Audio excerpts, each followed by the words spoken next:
On the first day of life, before a newborn has ever learned anything, they already prefer to look at faces. In a 1961 study, infants just hours old chose to look at a face-shaped card over any other pattern, including patterns of equal complexity. 6 things are happening every time a newborn stares at you. The last one is not about what they're taking from you, it's about what they're waiting to get back. The first of the 6 is the most basic.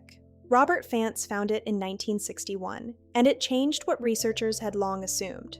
Before his work, the prevailing assumption was that visual preferences were learned, that whatever direction a newborn looked was essentially random until experience shaped it. Fance designed an apparatus that let him present pairs of cards to infants and record exactly where their eyes stopped. His subjects came from a hospital nursery. Some were just hours old. The face-shaped card won every time. Not because it was the brightest or the most visually complex. Fance controlled for both. He compared a realistic face, drawing against a version with the same features scrambled, eyes moved out of position, nothing where it belongs, and against high contrast patterns of comparable intricacy. Newborns still looked longest at the face. The arrangement of the features was doing something no other configuration did. Mark Johnson and John Morton at the University of Oxford gave the mechanism a name in a 1991 paper in Cognition.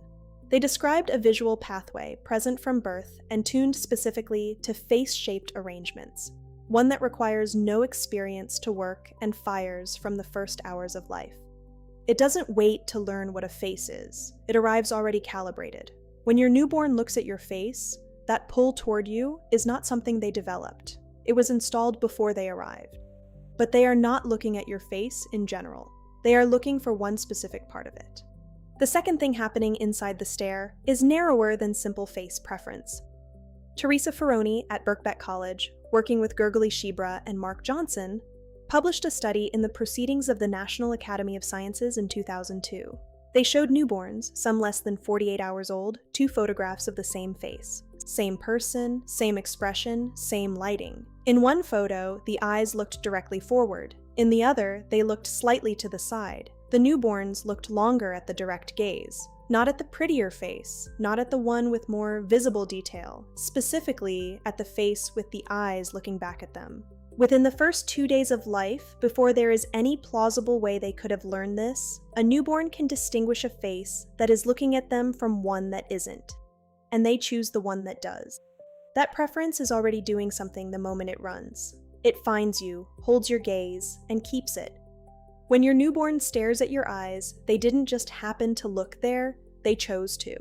What happens once they've locked on is something neither Fance nor Ferroni could have anticipated from their own data. Third, and this was controversial enough to be challenged and replicated for years before the evidence settled, they are imitating you. Andrew Meltzoff and Keith Moore published a paper in Science in 1977 showing that infants between 12 and 21 days old could imitate specific facial gestures: tongue protrusion, mouth opening, lip pursing. They filmed the infants and the adults making the gestures in front of them, then coded the footage frame by frame. When the adult protruded a tongue, the infant's tongue moved. When the adult opened their mouth, the baby's mouth opened. Not randomly, not occasionally, at rates far above what chance would produce, and in the specific direction of the gesture they had just seen. In later work, Meltzoff replicated the finding with infants under an hour old. The implication changes what you are looking at when you see the stare.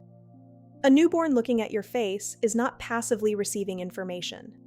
Their visual system is running your expressions against the movement patterns their face already knows, finding correspondences, and rehearsing. When they look at you without blinking, part of what they are doing is work.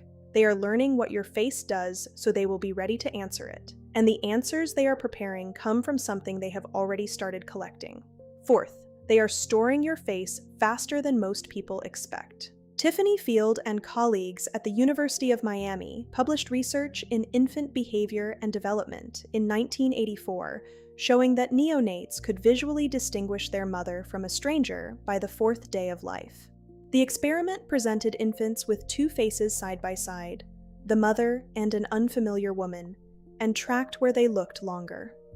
Infants looked longer at their mother. sound, and scent were controlled for. The recognition was visual. 4 days. That is the timeline from first look to the first stored face. Every stare since birth, including the brief ones during a feeding, the ones in the middle of the night, the ones you don't notice because you're looking somewhere else, has been adding to a record. The record doesn't need to be finished to work. By the end of the first week, the face your newborn is staring at is not just interesting to them, it is already known. All 4 of these things, the face preference, the gaze locking, the imitation, the memory building, have one thing in common. They happen only at a specific moment in the day. 5th, and this shapes when all of the above is possible. T. Barry Brazelton spent years documenting what newborns actually do across the full course of a day and found that the infant nervous system moves through 6 distinct behavioral states, from deep sleep through light sleep and drowsy to fussing and crying. Most of the cycle is spent in one of those. But one state looks different from the rest. He called it the quiet alert state. In this state, the eyes open and become visually bright in a way that isn't there in the others. Motor activity drops. The baby goes still, not from tiredness, but from something closer to readiness. The face seeking, the gaze detection, the imitation, the face learning, all 4 of the things above run primarily through this window. Outside it, the systems that support them are either offline or only partly engaged. Most newborns spend about 10% of their waking hours in quiet alert. The window can last less than a minute or stretch to a few minutes before the infant cycles into something else. The focused, still look you recognize, the one that feels like they're really seeing you, is happening inside this window. Most of the day, they are not in it. When you catch it, you've caught the part where the work actually gets done. And this window is the only part of the day that runs in 2 directions. 6th, and this is what the opening was pointing toward. They are waiting for a response. Edward Tronick and T. Barry Brazelton ran an experiment in 1978 that has since been replicated with thousands of infants across dozens of research groups. The setup is simple. A mother faces her baby and interacts normally, responding to expressions, vocalizing, holding eye contact. Then, at a signal, she goes still, face neutral, eyes open, looking at the baby, but no sound and no reaction to anything the baby does next. Filmed babies tried to re-engage. They smiled at their mother and nothing came back. They vocalized, nothing. They reached, shifted their expression, tried a different approach, as if adjusting the signal to find the combination that would restart the exchange. After enough failed attempts, most of them withdrew, turning their face away, going quiet, looking elsewhere. The finding has been replicated enough times that it is no longer in question. The newborn stare is not a monologue. When the other side goes blank and stays blank, the baby pushes harder, and then eventually stops. Your newborn isn't staring at you the way you look at something interesting through a window. They are looking at you the way you look at someone you are trying to reach. The stare is how the conversation starts. When you look back, you're answering it. 6 things at once. Choosing faces over everything else in the room. Locking onto the eyes that are looking back. Rehearsing what they see. Building a record specific enough to recognize you within days. Doing all of it inside a narrow window that only opens for about 10% of waking time. And waiting, from the very beginning, for the other side to respond. None of this is a program. The research doesn't uncover some technique that makes the stare more productive. What it consistently shows is that the ordinary response, looking back, reacting, being there, is exactly what the stare was built to receive. It was already looking for you before you knew it was looking. If this changed how you see the first weeks, consider subscribing. We release new videos every week on the hidden science of your baby's developing mind, and a quick like genuinely helps other parents find the channel. Thanks for being here.